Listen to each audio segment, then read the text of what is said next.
Shalawam, Israel. I'd like to give all praises, honor, and glory to YAHAWAH, number one is to the apostles and the elders of Great Millstone, and Shalawam to like out there doing this work of faith and live of love, true sincerity.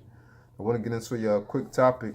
I believe I'll entitle it Sincere Without Offense. All right. So with that, I grabbed that from the book of Philippians chapter 1, and I'll start at verse 9. It says, "And this I pray, that your love may abound yet more and more in knowledge and in all judgment." Right? And in my Bible, where it says judgment, it says discernment. So I'm going to read that again and replace that word. It says, "And this I pray, that your love may abound yet more and more in knowledge and in all discernment." Okay? Because, that's one of the most important factors within this truth is having spiritual discernment. Okay? Without spiritual discernment, how can you examine yourself? Without spiritual discernment, how can you tell if you have a demon on you or not? Without spiritual discernment, how can you be aware of Satan's devices that he has planned for you? Without discernment, how can you tell whether you have 1 foot in the world and 1 foot in the truth? How can you tell that you're doing everything within your power, to serve YAHAWASHI in sincerity and truth if you don't have discernment, okay? If you're not circumspect. That's why discernment is a very important factor within this truth, and that we have to constantly pray for on a daily basis, So, and this is what Paul, was praying for the brotherhood, for the brothers. So it says, "And this I pray, that your love may abound yet more and more in knowledge and in all discernment, that ye may approve things that are excellent, that ye may be sincere and without offense till the day of Yahawashi." Okay, so the whole point is that what? That ye may approve things that are excellent. So Paul is saying, through the discernment in which you have, you're going to be able to tell, what things are pleasing unto the Lord, what things are displeasing unto the Lord. You're going to know how to walk this fine line in this truth. You're going to know at times when you slip up, you're going to recognize it within your spirit. You're going to feel it, and you're going to acknowledge it openly, whether it's with yourself, whether it's directly talking to YAHAWASHI, whether it's, I'm saying things to brothers, or whether you may have offended a brother, you coming to him and, y'all hashing things out, whatever the case may be, So I'll read that again. It says, "That ye may approve things that are excellent, that ye may be sincere and without offense till the day of Yahawashi." And that's the whole point, because we all, in this truth, us brothers that are sincere, what we want to be without offense. We don't want to go around offending brothers. We don't want to offend the little ones. We don't know who is of the elect. You want to deal with brothers honestly, respectfully, and we want to be sincere toward this work, toward the desire that we have for the kingdom and the love that we have for YAHAWASHI, okay? Because everything that we have is because of the Lord. Without this knowledge, what will we truly have? We will have nothing. So we have to show, that sincerity and actually wanting to do this work. Nobody can make you want to do this. You have to want it for yourself. So the question is how bad do you want salvation? Is your spirit really in this thing? Or is your spirit really in the world? The scriptures say we know how to use this world, and we don't abuse this world. So ask yourself, what side of the coin are you really on? Are you really sincere? Are you trying to seek YAHAWASHI so that you could be blameless in the Lord's eyes? Or are you trying to walk a double line and just hoping you're going to get by, on a curve with a C plus or a D plus or something like that? What is your efforts towards this truth? What is your efforts towards the brothers in which you labor amongst.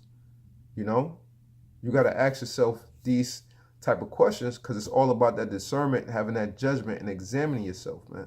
You know, I mention these things a lot because this is very important. And, you know, without having a good character, you know, knowing all these scriptures and stuff, it really means nothing, you know. And also too, that's why it says this, like, and that's why before, I believe my last lesson I was getting into, you know, your character and having a good name amongst the brotherhood, you know.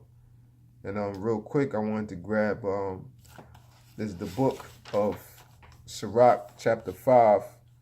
I'll start at verse 10. It says, "Be steadfast in thy understanding, okay, and let thy word be the same." Because if you steadfast in your understanding, okay, that shows that you have the ability within your mind, you know, to do what's right. As Paul said, that ye may approve of things that are excellent in the eyes of the Lord. You're going to know how to walk correctly, you know. You're going to know how to truly conduct yourself. You should be to the point where, in His truth, that you check yourself before another brother can check you. That's how you want to be within His truth, to be upbeat on yourself so that nobody else have to get on you. Are brothers going to have to tell you things at times? Oh, bro, you need to step it up. Or, bro, you need to do this. Bro, you need to do that. Yeah, that's going to happen. But majority of your faults and the things of your character, you should know better than any other brother can ever tell you. You should, you know. And if you can't recognize certain things about yourself, you know, then you need to do some real deep praying, you know. But it says, "Be steadfast in thy understanding, and let thy word be the same." Because you can have the understanding, you know, but through that understanding in which you correlate through your mouth, are you going to follow through with your words? You know, because that's going to show whether you're going to be a hypocrite or not, man. You know. And once again, the name of this lesson is sincere without offense. So if you being a hypocrite, you could be offending the Lord by serving Him in a hypocritical manner, man. You got to think about that. You know, the Lord could be looking like this man is going out there in the highways and byways. He has the understanding of this truth, but he's not allowing His word to be the same, because look at the way he's living behind closed doors when other brothers are not looking. The Lord takes offense to that. We don't want to offend the Lord. We don't want to offend the brothers in whom we labor with like that, you know, because now if you live in a so-called double life and you're doing wickedly behind closed doors, now when that comes out, that not only makes you look bad, but that's a part of the body part in which you labor with as well, man. You know? So brothers got to know how to walk rightly within His truth, okay? It says, verse 12, verse 11, "Be swift to hear, and let thy life be sincere, and with patience give answer." Okay? So that's the point. Be swift to hear, and let thy life be sincere. You always want to have, you know, your ear open first before your mouth, man. People so used to letting their gums bump so much, they forget to do this, which is the most important tool that you have, is hearing, listening, letting understanding seek in, so that when you speak, you know, you utter words of wisdom through the spirit of YAHAWASHI. You know, the scriptures also say even a fool is considered wise, you know, when he holdeth his tongue, you know, roughly paraphrasing, you know. So it's power, it's a lot of power, and you just observing, you know, and you just listening, you just paying attention, you analyzing things, man. You got to know how, I believe the brothers, some brothers in the main camp did a video a couple years back talking about having an analytical mind, you know, and got into the situation with in the book of the history of Susanna, and showing how Daniel had that analytical mind. That's how we got to look at things from different angles, you know, so that when things present themselves, you know how to deal with things accordingly, because you weighed out all options within your head, or all possible options that you can see through your scope, through your through your spiritual frames, you know. So, you know, real quick, I wanted to jump to, you know, because another thing, you know, that's a big part of this truth as far as, you know, dealing with brothers. And you know, just like, you know, at times brothers going to have odds and you're going to go through different things within the brotherhood, you know, but you want to try to hash those things out if possible, you know, because the Lord loves when, you know, brothers dwell in unity together, you know. So real quick, this is the book of Romans chapter 12, and I start at